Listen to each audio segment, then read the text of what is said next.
네, 오늘은 사랑, 낮아지고 낮아지다라는 제목으로 함께 말씀 나누겠습니다. 여러분, 버킷리스트라는 말이 있습니다. 죽기 전에 꼭 한 번쯤 해보고 싶은 것들을 정리한 리스트입니다. 죽기 전에 난 이거 꼭 한번 해봐야 되겠다라는 일종의 소원 목록인 셈이죠. 10대와 20대의 경우에는요, 도전과 경험을 중요시하기 때문에 혼자 여행하기, 그리고 바디 프로필 촬영하기. 바디 프로필 아시나요?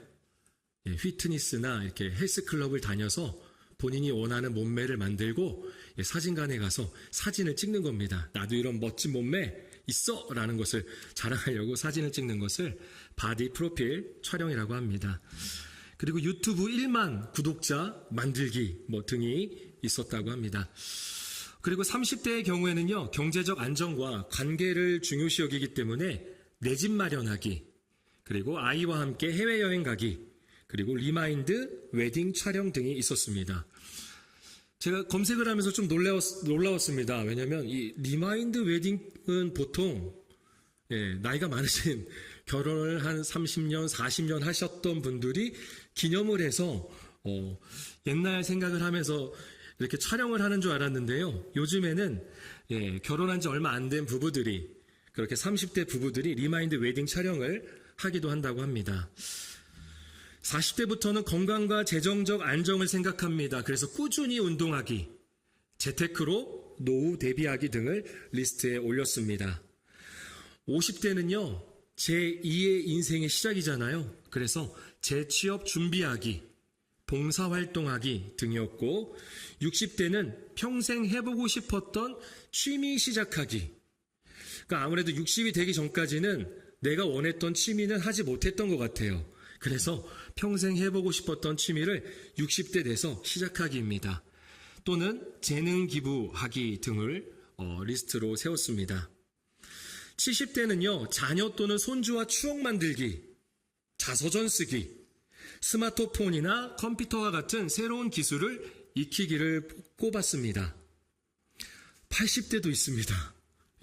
80대는요, 혼자서 건강하게 생활하기, 그래서 자기를 돌보는 거죠.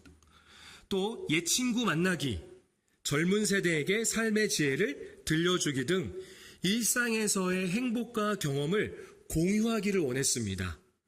80대는 그러한 것을 원했습니다. 여러분은 어떠한 버킷리스트를 갖고 계십니까? 죽기 전에 꼭 하고 싶은 것이 있다면 무엇입니까? 예수님도 하나님 아버지께로부터 하나님 아버지께로 돌아가기 전에 꼭 하고 싶은 것이 있었습니다. 십자가에서 죽기 전에 꼭 이뤄야 할 버킷리스트가 있었습니다. 오늘 그것을 함께 마음에 새기고자 합니다. 여러분, 배우 차승원 씨 아시나요? 배우 차승원 씨. 배우 차승원 씨가 유퀴즈라는 TV 프로에 나왔을 때 했던 말입니다. 능력이 없으면 열정이 있어야 하고, 열정도 없으면 겸손이 있어야 하고, 겸손도 없으면 눈치라도 있어야 한다. 공감되지 않나요? 능력이 없으면 열정이 있어야 하고, 열정도 없으면 뭐가 있어야 된다고요? 겸손이 있어야 되고, 겸손이라도 없으면 눈치라도 있어야 한다라는 겁니다. 예수님과 제자들은 이제 저녁 식사 시간이 되었습니다. 팔레스타인 지역은요, 흙먼지가 굉장히 많이 날립니다. 그리고 사람들은 샌들을 신기 때문에 신체 부위 중에 가장 더러운 곳은 바로 흙먼지로 가득한 발이었습니다. 식사를 하기 전에 보통 종들이 와서 받아 놓은 물을 가지고 이 식사를 하는 사람들의 발을 씻겼습니다. 그리고 허리에 두른 수건으로 그 발을 또 닦았습니다. 말리는 거죠. 드라이 해주는 겁니다. 그리고 나서 식사를 시작했습니다. 그런데 발을 씻겨줄 종이 없었나 봅니다. 예수님과 12명의 제자들이 있습니다. 어떻게 해야 할까요? 어떻게 해야 될까요? 제자들은 능력이 없습니다. 능력은 오직 예수님이 지금까지 나타내셨습니다. 제자들은 열정도 겸손도 없습니다. 하물며 눈치도 없습니다. 아무도 서로의 종이 되기를, 아니 종처럼 보이기를 원하지 않았던 모양입니다. 아니 적어도 다른 동료들은 몰라도 예수님의 발을 씻기는 그러한 제자 한 명이 없었습니다. 능력도, 열정도, 겸손도, 하물며 눈치도 없었습니다. 이때 예수님이 당신의 버킷리스트를 실행하십니다. 일어나서 겉옷을 벗으십니다. 겉옷을 아마 2개 정도를 벗으신 것 같아요. 겉옷을 벗은 예수님의 모습은 발을 씻기는 종들의 모습과 똑같습니다. 수건을 가져다가 허리에 두르시고요. 직접 대야에 물을 떠서 제자들의 발을 한 명 한 명 씻기고 그리고 수건으로 그 발을 닦아주셨습니다. 그리고 베드로의 차례였던 것 같습니다. 우리 6절 말씀, 본문 6절 함께 읽겠습니다. 시몬 베드로가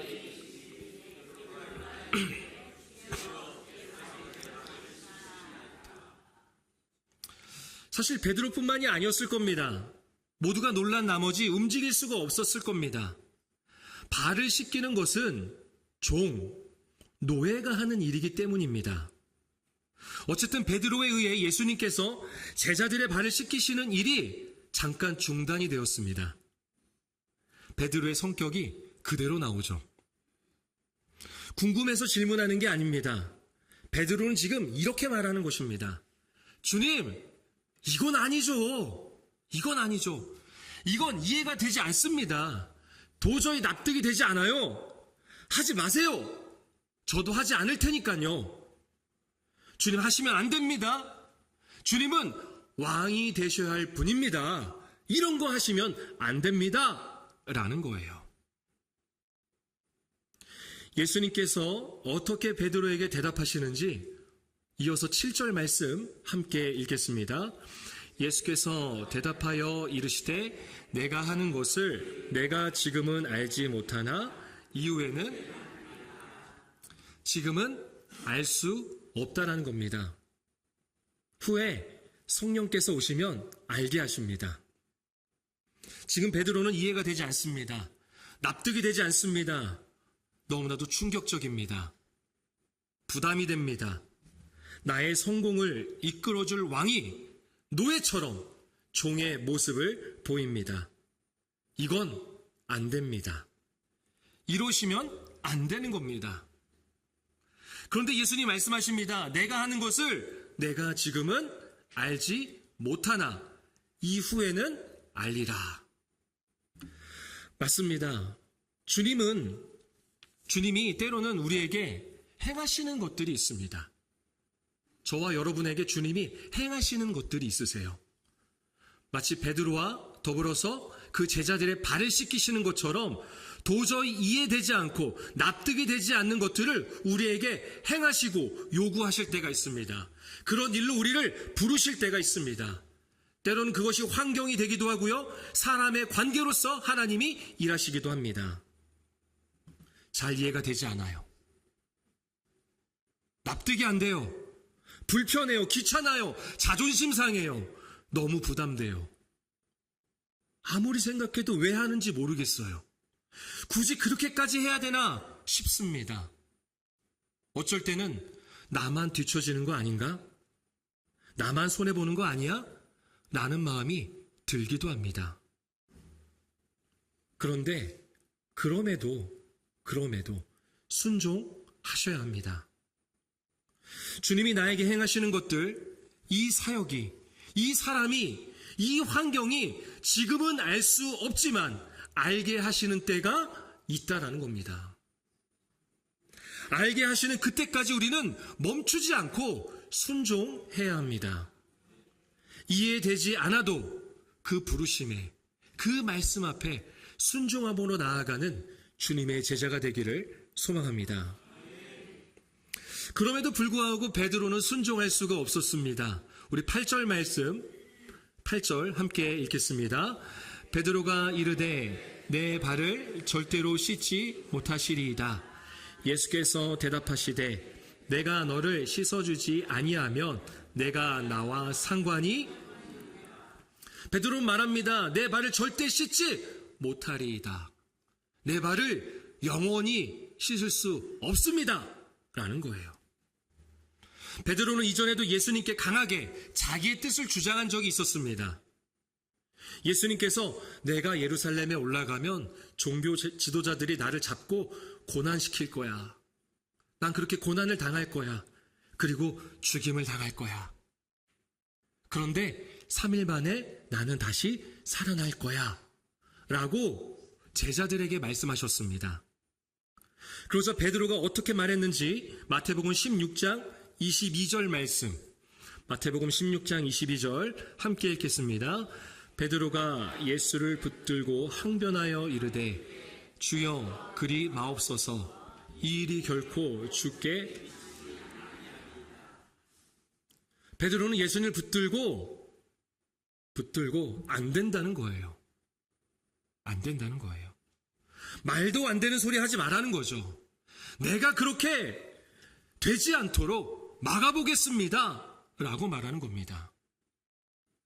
그러자 예수님이 뭐라고 말씀하시는지 다음 구절인 마태복음 16장 23절, 24절 함께 읽겠습니다. 예수께서 돌이키시며 베드로에게 이르시되 사탄아 내 뒤로 물러가라.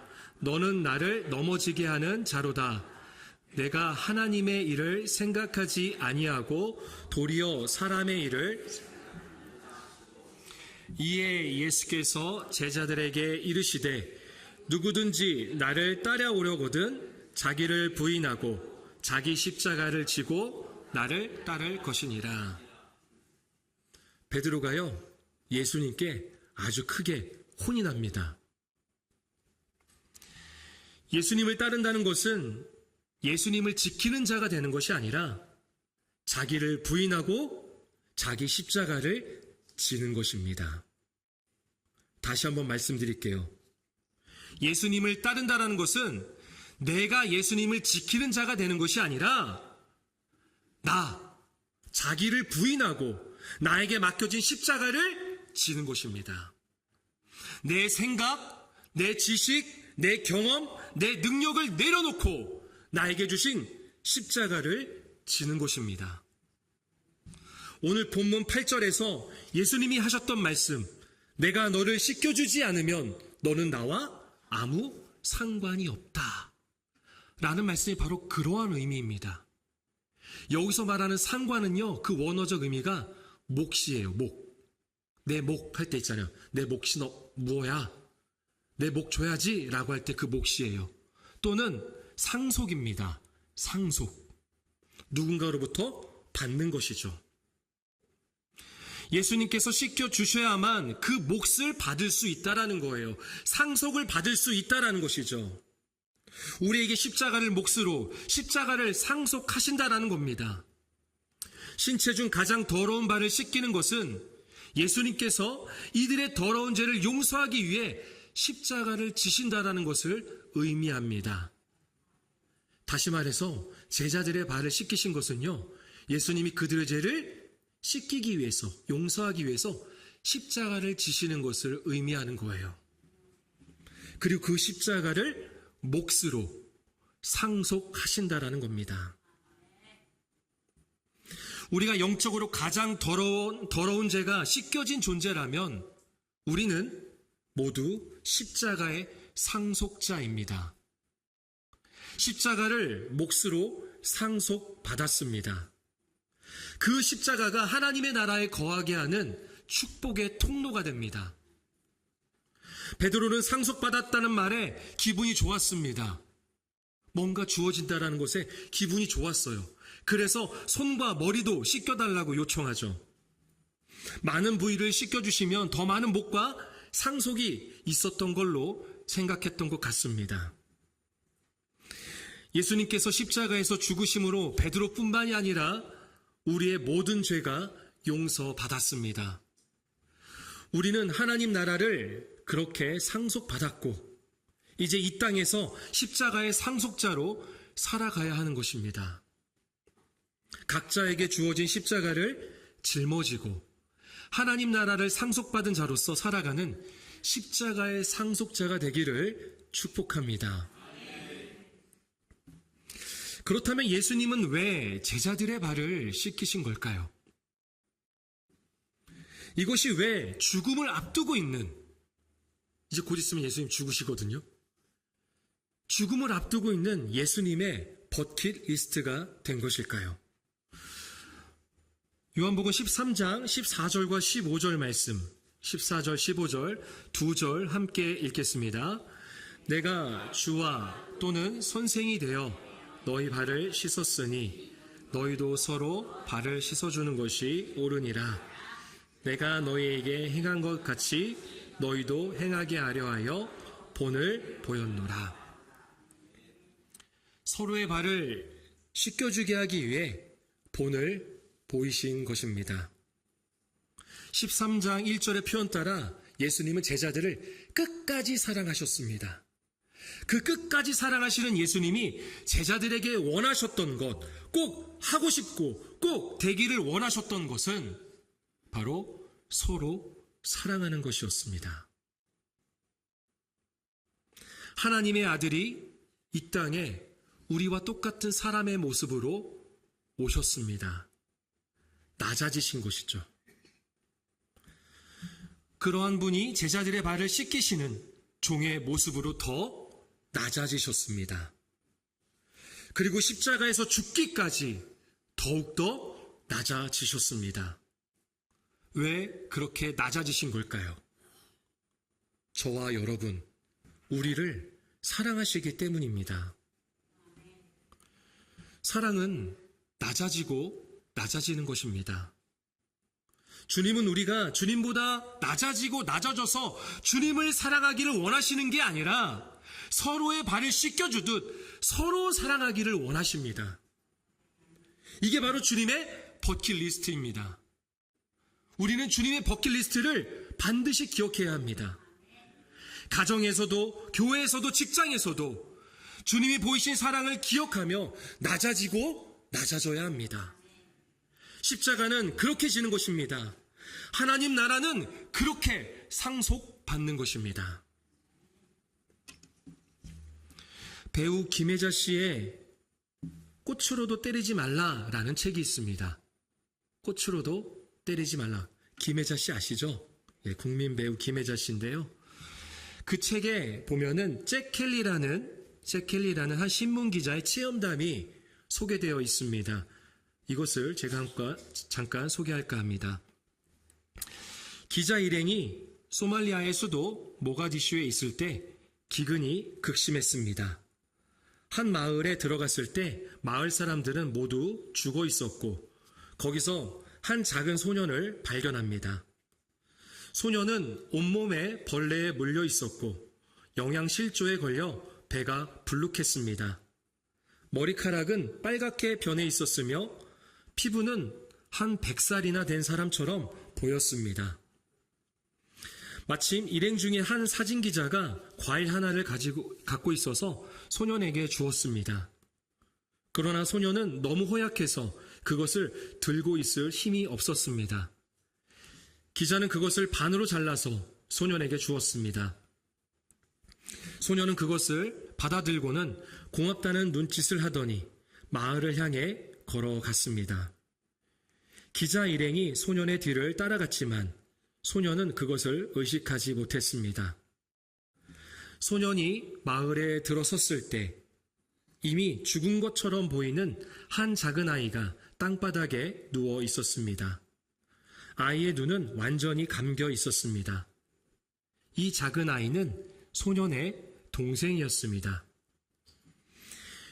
형은 자신의 동생 곁에 무릎을 꿇더니 손에 쥐고 있던 과일을 한 입 베어서는 그것을 씹었습니다. 그리고는 동생의 입을 벌리고는 그것을 입안에 넣어주었습니다. 그리고는 자기 동생의 턱을 잡고 입을 벌렸다 오므렸다 하면서 동생이 씹도록 도와주었습니다.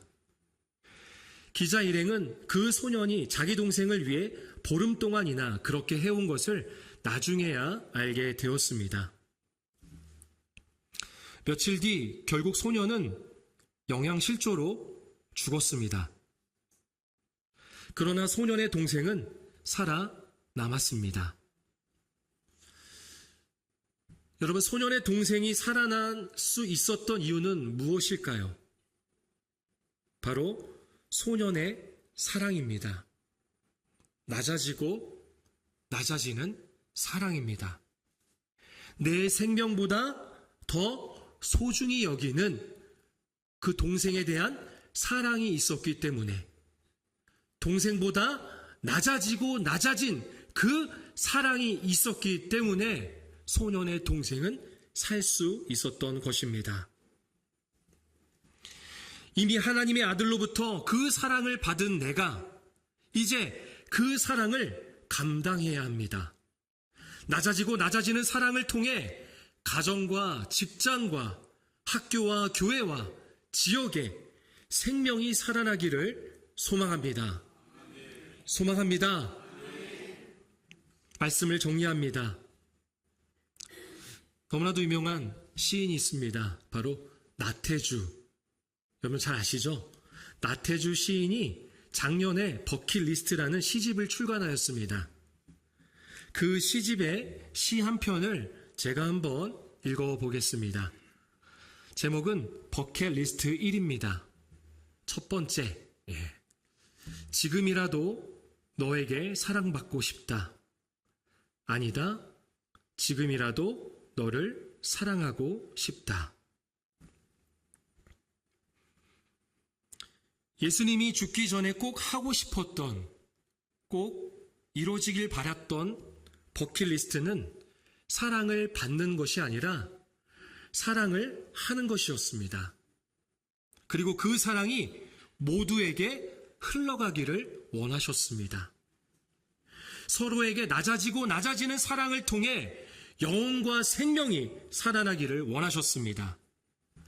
때론 이해가 되지 않는 십자가를 짊어지더라도 알게 하실 때가 있음을 기억하면서 그 말씀에, 그 사명에 순종하시길 바랍니다. 하나님 나라를 상속받은 십자가의 상속자가 되어서 우리에게 주신 그 십자가를 감당하는 주님의 제자, 하나님의 자녀가 되기를 소망합니다. 우리가 잘 아는 찬송가 220장 사랑하는 주님 앞에 라는 찬양이 있죠. 그 찬양 2절의 후렴은 이렇습니다.